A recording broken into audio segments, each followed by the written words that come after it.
You'll never believe this. Wait, maybe you will. Scientists have discovered stolen treasures worth $138 million on the ocean floor near Madagascar. Well, whatever. Let's be honest. It gives you little pleasure to hear about treasures that you'll never get. However, the story surrounding this find is just like an action movie. So here's the scoop about it. So let's see. Count them. 400 precious stones, including 110 diamonds and 250 emeralds, gold and silver bars, expensive silk, coins, relics, and many other valuable items. Even now, it seems like a jackpot. But for the 18th century, it was a real fortune, about $138 million by today's standards. In early 1721, sailors loaded all this stuff into a Portuguese treasury ship called the Nossa Sonora do Cabo. That's a mouthful. The Viceroy of Goa and the Archbishop of Goa also stepped on board. After that, the vessel sailed from Goa to Lisbon. The ship had not only economic but also diplomatic value. You probably already feel that something bad is going to happen to the boat. Well, good guess. Now, go buy a lottery ticket. During the voyage, the ship faced a severe storm. The waves rocked the ship and flooded it with water. The wind shook the masts. To increase their chances of surviving, the ship's crew needed to reduce the weight. Therefore, they began to dump their cargo into the sea. There were artillery shells among this cargo, and they were necessary for protection in case of enemies. It seems the crew didn't realize what a critical mistake they had made, but at that moment, they needed to stay alive. The ground appeared ahead. It was the island of Réunion.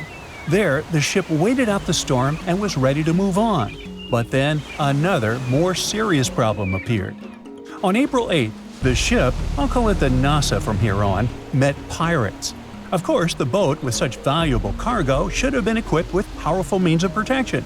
But almost all of those were thrown overboard by the sailors during the storm. They had little chance of getting out of that mess alive. The pirates they faced were among the most dangerous pirates in history. And you know why? Because their leader was Olivier the Buzzard Levasseur. Now, let's take a small sidebar because it wouldn't be enough to say only a few words about Levasseur. The Buzzard was one of the most mysterious and terrible pirates in history, worse even than the dread pirate Roberts.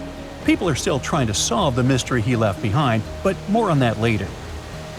Now, what do you think is the normal life story of any pirate?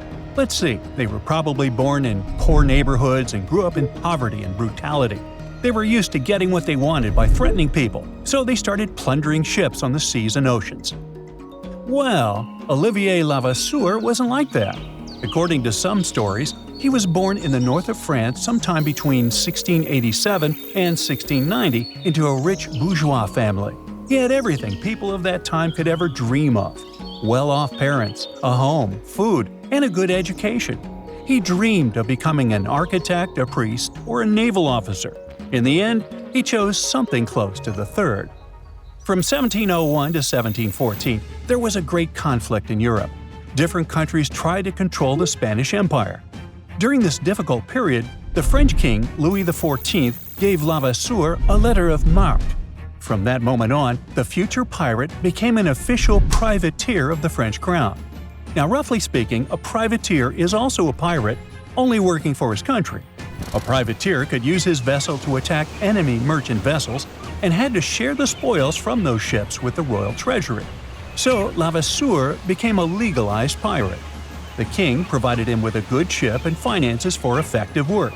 According to legend, while serving the king, Levasseur got an eye injury and began wearing a blindfold. That's when the classic image of a pirate with a black eye patch appeared. But this story is a legend. Probably. Levasseur learned how to rob other people's ships quite effectively. His toughness and skill helped him get a lot of treasures. At some point, he didn't want to share the loot with his country, so he decided to turn from a privateer into a free pirate. In addition, he dreamed of long-distance voyages and adventures. He wanted to rob ships not only in European waters, but in the far reaches of the Caribbean and South America. His pirate life lasted about 15 to 17 years. According to stories, in the beginning, he joined the crew of English pirate Benjamin Hornigold. He also collaborated with Samuel Black Sam Bellamy, one of the richest pirates in history. He robbed ships along with the famous Edward Teach, who you probably know as Blackbeard. Having spent a lot of time with such famous pirates, Olivier Levasseur himself became famous for his thoughtful attacks, knowledge of maritime affairs, and compliance with the pirate code. There's a pirate code? More like guidelines.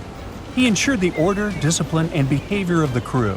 Thanks to this, he managed to commit one of the most daring robberies in history during the encounter with a Portuguese ship, Nossa, etc. So the pirate hijacked the ship and grabbed all its goodies. The Viceroy of Goa and the Archbishop of Goa were also captured. The pirate released the Viceroy later for a big sum, but the fate of the Archbishop and the rest of the passengers remains, well, unknown. After that, the pirates sailed with the loot to the island of Sainte Marie. In the 18th century, it was a place that no European colony paid attention to. There was no authority there, which is why pirates adored this crossroads in the Indian Ocean.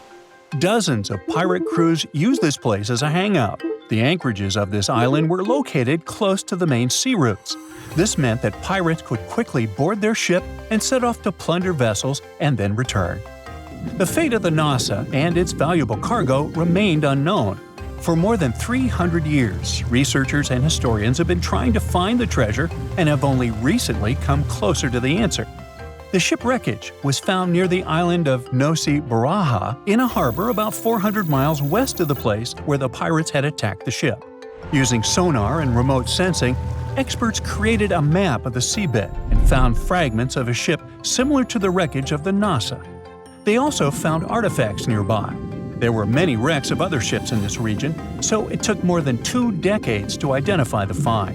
Fortunately, the scientists were able to confirm that they had found the legendary ship. They discovered more than 3,000 objects and fragments that indicated that the wreckage belonged to the merchant vessel. Chinese porcelain, sculptures, ceramics, European coins, African shells, exotic spices – all this ended up on the seafloor. But where are the treasures that the pirates took? No one knows. But fortunately, we all have the opportunity to find out where one of the biggest pirate caches of all time is located. In 1724, an amnesty was granted to all pirates who sailed in the Indian Ocean. The French king freed them from persecution in exchange for the pirates sharing the loot. Levasseur didn't want to share with anyone and hid in a highland in the Seychelles. From that moment on, the hunt began for him. Levasseur managed to hide from the French authorities for several years, but then he was caught in Madagascar. On his last day, July 7, 1730, Levasseur ripped a necklace off his neck and threw it to a crowd of people. He said, "Find my treasure, the one who may understand it." The necklace contained a mysterious cipher which, according to the pirate, could lead to his hidden treasure. The cargo of the Nossa, worth $138 million, was far from the only loot. But where can we find all of it? Well, people are still trying to solve the mysterious cryptogram of Levasseur.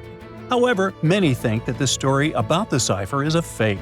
The first reports about it appeared only in the 1930s, so maybe it's all made-up rumors. Or… That's it for today. So hey, if you pacified your curiosity, then give the video a like and share it with your friends. Or if you want more, just click on these videos and stay on the bright side.